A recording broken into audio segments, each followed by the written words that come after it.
电影进我口，档次全都有。大家好，我是阿星，今天要给大家介绍的影片名字叫《玩命直播》。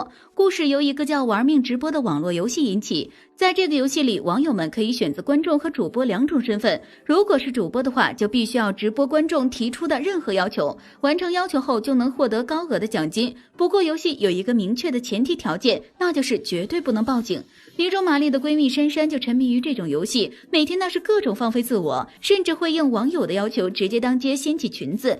这种行为让一向都是乖乖女的玛丽非常不满，她多次提醒珊珊不要再玩火了，不然到时候可嫁不出去了。但珊珊毫不在意，反而回击她每天死板无趣，根本不招男生喜欢。好家伙，玛丽顿时感觉自己被侮辱了，决心也要做一个放荡不羁的奇女子。于是她也开始了玩命直播。玛丽接到的第一个任务是亲吻一个陌生人，她在酒吧里挑来挑去，总算找到一个面容还算较好的小伙子。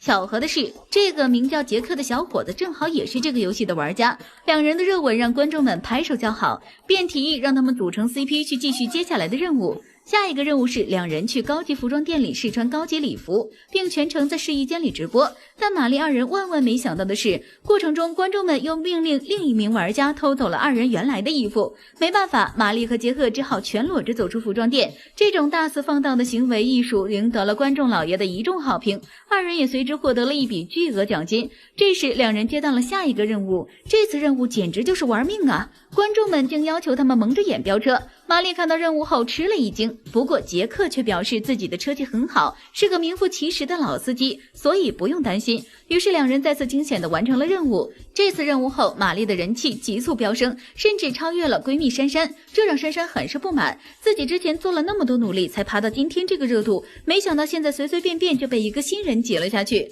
愤怒的珊珊一气之下就接了一个从来都不敢挑战的高空任务，可惜她并没有完成。为了泄愤，她又去勾引了玛丽一直以来暗恋的小哥。玛丽知道这件事后非常生气，立刻跑去完成了珊珊之前失败的高空任务。就在这时，一直暗恋玛丽的备胎哥告诉玛丽，其实他一直以来都被骗了，他和珊珊的闹翻从头到尾都是杰克的策划，因为这就是他的隐藏任务。玛丽听完后非常生气，不顾游戏规则直接报了警。这下可好，他变成了游戏里第三种身份，囚犯，受到所有玩家的抵制。现在他只有两条路，要么死，要么一路闯去决赛。玛丽自然是选择了第二种，而与他一起来到决赛的正是昔日的同伴杰克。